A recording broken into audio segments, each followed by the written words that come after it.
रूस ने यूक्रेन की राजधानी कीव पर फिर जोरदार हमला बोला। ऐसा हमला जिससे पूरा शहर थर्रा उठा। लोग घर छोड़कर सुरक्षित ठिकानों की तरफ जाने लगे। एक दिन पहले रूस की मिसाइलों ने यूक्रेन की राजधानी को दहला दिया था। यूक्रेन ने दावा किया कि रूस की सेना ने कीव के रिहायशी इलाकों को निशाना बनाया। बड़ी बात यह कि रूस की तरफ से यह हमला उस वक्त किया गया जब संयुक्त राष्ट्र के महासचिव कीव में ही मौजूद थे। वो वहां ज़ेलेंस्की से मुलाकात करने गए थे ताकि जंग को रोकने के लिए कोई कदम उठाए जा सके। लेकिन इसके बाद भी रूसी मिसाइलों ने कीव की कई रिहायशी इमारतों को निशाना बनाया, जिसके बाद वहां कई बिल्डिंगों में आग लग गई। नीचे की मंजिलों में लगी आग की लपटें इमारतों की खिड़कियों से निकलकर ऊपर की मंजिलों को भी अपनी चपेट में लेती दिखाई दी। वहां से निकला धुएं का गुबार कई किलोमीटर दूर तक नजर आया। हमले के तुरंत बाद ही दमकल कर्मियों की एक बड़ी टीम वहां पहुंच गई, लेकिन जैसे जैसे वक्त बीता इमारतों में लगी आग और भीषण होती गई। इसके बाद दमकल कर्मियों ने आग बुझाने के साथ इमारतों में फंसे लोगों को भी निकालने का काम शुरू किया।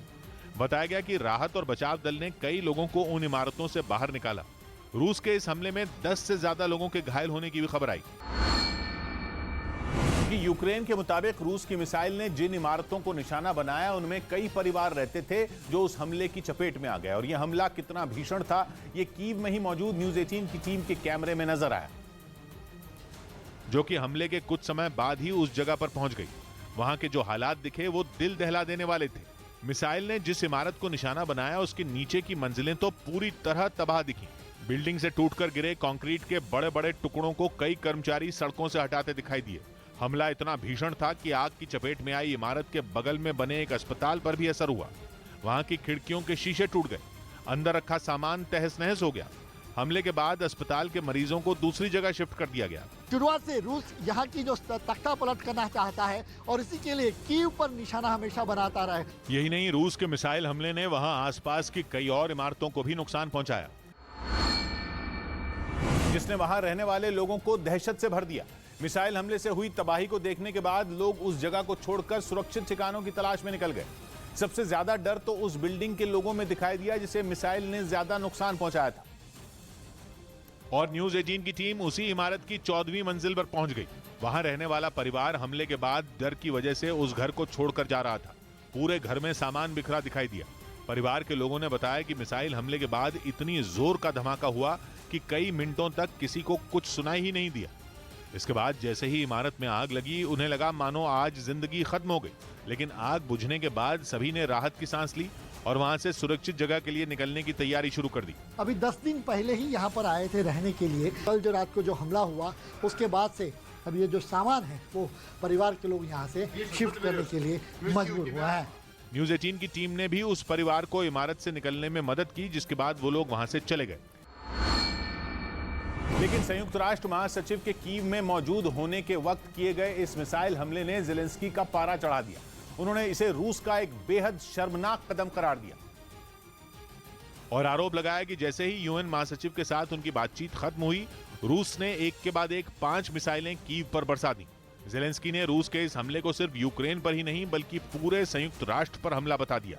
इस बीच रूस ने कीव पर हमला करने की बात मानी, लेकिन उसने दावा किया कि कीव में किसी रिहायशी इमारत को नहीं बल्कि एक ऐसी बिल्डिंग को निशाना बनाया गया जहां मिसाइलें बनाई जाती थी। производственные корпуса предприятия ракетно-космической отрасли «Артем». हालांकि रूस की इस बात पर यकीन करना थोड़ा मुश्किल है, क्योंकि न्यूज़ 18 की टीम ने भी हमले की जगह आम लोगों को ही रहते देखा, जबकि रूस कुछ अलग ही दावा कर रहा है। इस बीच कीव में हमले से ठीक पहले संयुक्त राष्ट्र के महासचिव ने वहां यूक्रेन के राष्ट्रपति ज़ेलेंस्की से मुलाकात की। युद्ध खत्म कराने की कोशिश में जुटे एंटोनियो गुतेरेस ने 3 दिन पहले मॉस्को में रूस के राष्ट्रपति पुतिन से भी बातचीत की थी, जिसके बाद वो यूक्रेन में ज़ेलेंस्की से मुलाकात करने पहुंचे, जहां खुद ज़ेलेंस्की ने उनका और उनकी टीम के सदस्यों का स्वागत किया। और फिर फोटो सेशन के बाद गुतेरेस और ज़ेलेंस्की एक कमरे में बातचीत के लिए बैठ गए। बताया गया कि वहां ज़ेलेंस्की ने यूक्रेन पर रूस की तरफ से किए जा रहे हमलों की जानकारी यूएन महासचिव को दी। मुलाकात खत्म होने के बाद एंटोनियो गुतेरेस ने रूस और यूक्रेन के बीच जारी युद्ध को रोक पाने में संयुक्त राष्ट्र की सुरक्षा परिषद के नाकाम होने की बात कही। हालांकि संयुक्त राष्ट्र के महासचिव एंटोनियो गुतेरेस खुद कई दिन से इस जंग को खत्म करवाने में जुटे रहे। उन्होंने खुद दोनों देशों के राष्ट्रपतियों को चिट्ठी लिखकर मिलने के लिए वक्त मांगा था और 3 दिन पहले उन्होंने मॉस्को में पुतिन से मुलाकात की थी। पुतिन ने यूएन महासचिव से हुई बातचीत में यूक्रेन के ऊपर ही कई गंभीर आरोप लगाए थे। उन्होंने यूक्रेन की सेना की तुलना आतंकी संगठन आईएसआईएस से करते हुए दावा किया था कि मारियोपोल के अज़ोवस्ताल स्टील प्लांट में उन्होंने अपने ही नागरिकों को बंधक बना रखा है। पुतिन ने एंटोनियो गुतेरेस को एक टीम भेजकर इसकी सच्चाई का पता लगाने की बात भी कही। हालांकि जंग रोकने के लिए क्या कदम उठाए जाएं, इस पर दोनों के बीच कुछ बात हुई या नहीं, इसकी जानकारी नहीं मिल पाई। उधर पूर्वी यूक्रेन के डोनेस्क इलाके में रूस ने फिर एक बड़ा हमला किया। बताया गया कि रूस की तरफ से वहां के लिमान रेलवे स्टेशन पर बमबारी की गई, जिसके बाद रेलवे स्टेशन में आग लग गई। वहां लगी आग कितनी भयानक रही होगी, इसका अंदाजा वहां से उठ रहे काले धुएं के गुबार को देखकर लगाया जा सकता है। रेलवे स्टेशन की बिल्डिंग से धुआं ऐसे निकलता दिखाई दिया मानो किसी ज्वालामुखी के फटने के बाद राख उड़ रही हो। यही नहीं, वहां पास में ही रेलवे ट्रैक पर मालगाड़ी का एक डिब्बा भी आग की चपेट में आ गया, जबकि वहीं पास पड़े लकड़ियों के एक ढेर में भी आग लग गई। रूस के हमले से तबाह हुआ रेलवे स्टेशन घंटों तक धधकता रहा। शहर के प्रशासन के मुताबिक पूर्वी हिस्से में लड़ रहे यूक्रेन के सैनिकों के लिए जरूरत की कई चीजें इसी स्टेशन के जरिए सप्लाई की जाती थी, जिस पर हमला करके रूसी सेना ने यूक्रेन के सैनिकों को तगड़ी चोट पहुंचाई। इस बीच 66 दिन की जंग के बाद मारियोपोल शहर में पहली बार सड़कों पर टैंक नहीं गरजे। रूस और यूक्रेन के सैनिकों के बीच गोलीबारी नहीं हुई। हालांकि रूस की तरफ से वहां के कई बाहरी इलाकों में हवाई हमले जारी रहे, जिसकी ड्रोन से ली गई तस्वीर सामने आई। इन तस्वीरों में दिखाई दिया कि मारियोपोल के शहर के बाहर कई इलाकों में हवाई हमले किए गए। यूक्रेन के मुताबिक रूस की सेना की तरफ से जिन जगहों पर बम बरसाए गए वो पहले ही उसकी मार से तबाह हो चुके हैं, और ड्रोन से ली गई तस्वीरों में ऐसा दिखाई भी दिया। इतनी ऊंचाई से भी नीचे खंडहर में बदली इमारतें साफ दिखाई दी। यही नहीं, वो अज़ोवस्ताल स्टील प्लांट भी नजर आया, जहां छिपे लोगों को निकालने के लिए रूसी सेना ने सीजफायर का ऐलान किया। उधर मारियोपोल की सड़कों पर भी थोड़ी चहल पहल दिखाई दी। लोग 2 महीने से ज्यादा वक्त तक रूसी सेना के हमलों की मार झेल चुके शहर से मलबा हटाते दिखाई दिए। वहां साफ सफाई में जुटे कर्मचारियों ने मलबे से 11 और शव मिलने का दावा किया। उधर रूस ने यूक्रेन पर मिसाइलों से दनादन हमले किए। उसकी तरफ से जारी किए गए एक वीडियो में यूक्रेन पर उसकी तोपें कहर बरपाती नजर आई। हालांकि ये वीडियो किस इलाके का है, इसकी जानकारी नहीं पता चली, पर रूस ने ताबड़तोड़ एक्शन कर उस इलाके को थर्रा जरूर दिया। कतार में खड़े रूसी टैंकों ने एक बार आग उगलना शुरू किया तो वो फिर रुके ही नहीं। रूसी रक्षा मंत्रालय के मुताबिक उनके इस हमले से यूक्रेन के कई जंगी ठिकाने तबाह हो गए। Уничтожены производственные корпуса предприятия ракетно-космической отрасли «Артем» в городе Киев.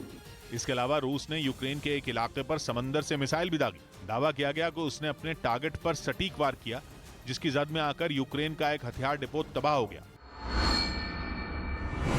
वहीं यूक्रेन ने रूसी सेना पर मिकोलाइव के रिहायशी इलाकों में रॉकेट बरसाने का आरोप लगाया। यूक्रेन के मुताबिक पुतिन की सेना ने हमला करने के लिए दुनिया भर में बवंडर के नाम से पहचान बना चुके स्मिर्च मल्टीपल रॉकेट लॉन्चर सिस्टम का इस्तेमाल किया, जिसकी वजह से मिकोलाइव में कई इमारतों को भारी नुकसान पहुंचा। इस हमले में वहां के ज्यादातर मकान तहस नहस हो गए। सड़क पर खड़ी गाड़ियां भी इसकी चपेट में आ गईं। आरोप है कि रूस ने उस इलाके में न केवल रॉकेट दागे बल्कि बमबारी भी की, जिससे बड़ी फैक्ट्रियां भी तबाह हो गईं। यही नहीं, माना यह जा रहा है कि अगर रूस ने इस खतरनाक रॉकेट लॉन्चर सिस्टम स्मिर्च का इस्तेमाल तेज कर दिया तो इस इलाके की तस्वीर और बिगड़ सकती है, क्योंकि इस सिस्टम से जो रॉकेट दागे जाते हैं वो क्लस्टर बम की तरह काम करते हैं, और एक रॉकेट जब फटता है तो वो करीब 67 हेक्टेयर के दायरे, मतलब एक फुटबॉल स्टेडियम के बराबर इलाके में तबाही मचा देता है। जबकि इस सिस्टम की मदद से एक बार में इतनी भीषण तबाही मचाने वाले 12 रॉकेट दागे जा सकते हैं, और ये रॉकेट लॉन्चर सिस्टम 120 किलोमीटर की दूरी से अपने टारगेट को निशाना बनाने की काबिलियत रखता है। इसकी मदद से क्लस्टर मिसाइल के साथ ही एंटी टैंक मिसाइलें भी दागी जा सकती हैं। यही वजह है कि 1987 में सोवियत संघ के जमाने में तैयार किया गया ये रॉकेट लॉन्चर सिस्टम अब भी अपनी कैटेगरी के सबसे घातक हथियारों में शुमार है।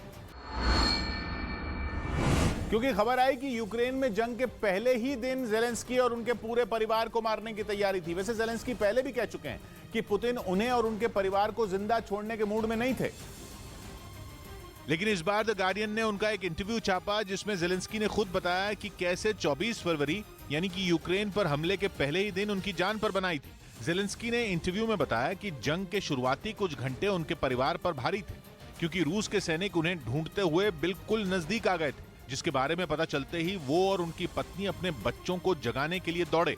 खतरा बढ़ता देखकर उन्होंने घर में अंधेरा कर दिया था, जिसके बाद वो और उनका पूरा परिवार बुलेट प्रूफ जैकेट पहनकर धमाकों से बचकर निकला।